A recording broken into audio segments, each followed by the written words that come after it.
Hi, this is Joel.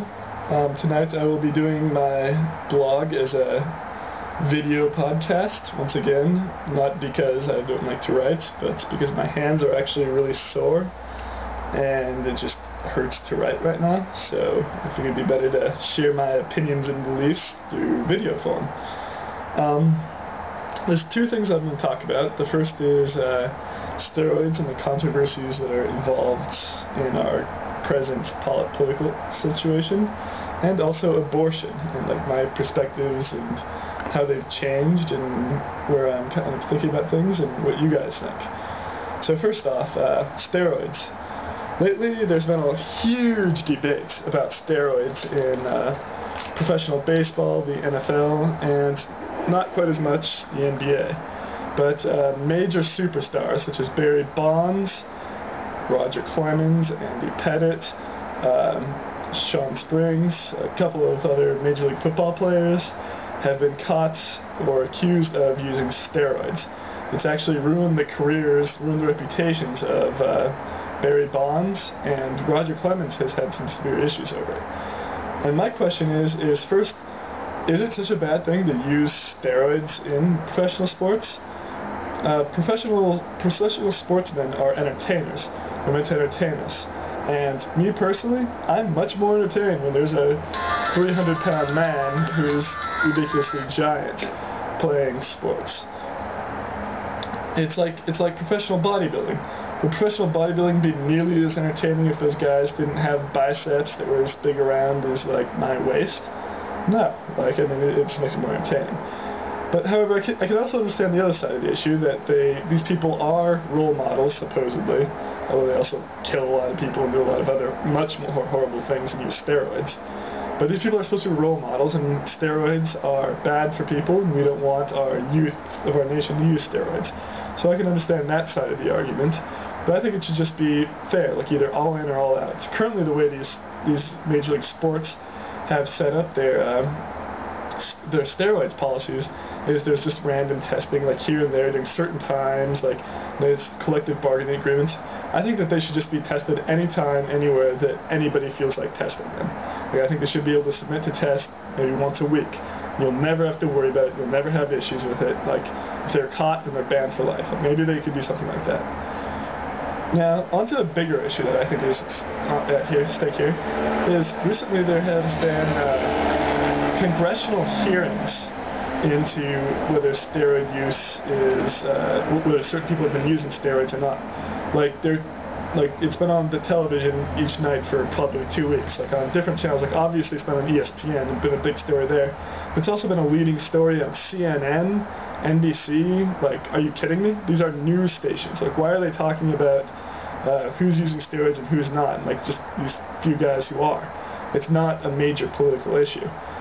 But instead they're taking our Congress people, instead of investigating things that are important, like the Iraq war, or our monstrous national debt, or the economy that's on the verge of collapse, they're distracting people, and they're doing investigations into basically old superstars like Roger Clemens and Andy Pettitte and Barry Bonds.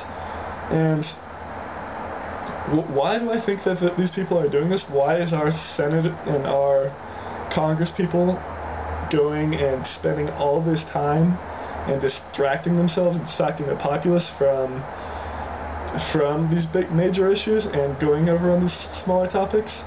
I think it has multiple parts.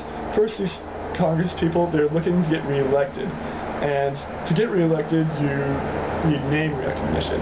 And since the major news media has been carrying so many stories on this topic, they get a lot of face time on television, so they're just putting themselves out there. They're basically being celebrities themselves, which is obviously not the way what they should be doing. They're not doing their jobs. Also,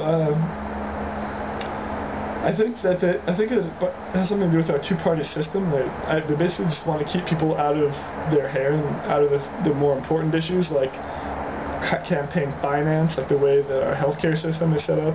These different issues that they're starting to get attacked on, like their pork barrel funding, where they spend $2 billion, whatever they spent in Boston with the big dig. Like, it's outrageous.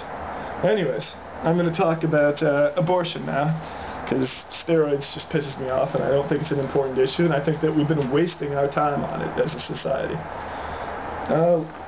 Abortion came up because last night I had dinner with Ian and Fletcher and Diana. Ian actually cooked quite a very tasty French dip, and we hung out and had a few beers and went up on his roof, and we were just talking about all sorts of random things, music and other things, and we actually got around to abortion, like had a somewhat heated debate about it. And I used to have a very strong position against abortion. I thought it was just plain murder. I thought it was a human being, and whether it's a fetus or not, you're killing a human being. Nowadays, my positions have changed a little bit, and I'm actually a little bit unsure of where I'm at. Like, I'd be curious to hear what other people think. First off, is there's several questions. Is what is human, and what can we kill and what can't we kill? Can we kill humans? Can we kill what makes us human? Is it human genetic material? Is it unique human genetic material? Is it a human conscious? Is it the ability to be self-conscious, self-aware? Like, where do we draw the line of what's human, what's not, what can be killed, and what's not human? And obviously, this question arises because you have all the way down from the very base level where you have two cells that merge into one, you have one cell. Is that one single-celled organism a human? And if it is, then how are we allowing like fertilization techniques that are done with women now, where they fertilize many eggs and then they insert them into the woman, and then one or two of them may take, some of them may not, and basically like maybe one of them does take, but those other creatures have been killed, like they're dead. So did we just murder like all the rest of the egg cells, or like what happened? And in that case, if that's not human, when does it become human? Is it when it's 8 cells, 16 cells, when it's 1,000 cells, or is it the first trimester? Is it when it gets fingernails? Is it the second trimester? Is it when it starts to be able to hear and like think a little bit? Is it as long as it's inside a woman's body? Is it when it comes out of the body? Is it when it's 5 years old and can do math? Is it when it can watch Jon Stewart and think things are funny? Like, what makes it human? Or can we just kill anybody at any time?